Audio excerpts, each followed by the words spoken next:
પાટણની હોસ્પિટલમાં આંખનું ઓપરેશન કરાવ્યા બાદ 5 દર્દીઓને આંખમાં ઇન્ફેક્શન થઈ ગયું. અમદાવાદમાં તેમને દાખલ કરવામાં આવ્યા છે. તમામની હાલત સ્થિર છે.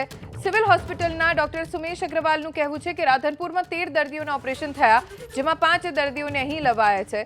તેમના રિપોર્ટ કરાવવામાં આવ્યા છે. હાલ તમામની સ્થિતિ સ્થિર છે. તમામ દર્દીઓની ફરિયાદ હતી કે તેમની આંખોમાં દુખાવો અને લાલાશ આવે છે. આ પાછળ શું કારણ છે તેની તપાસ માટે કમિટી બનાવવામાં આવી છે. પેશન્ટની જે કન્ડિશન હોય છે એમાં બેદરકારી તો અમે ના કહી શકીએ, કેમ કે જો ચેપ થયું હોય એના ઘણા બધા કારણો હોય છે, પર ચેપ હતી પેશન્ટને એ ફોર શ્યોર છે.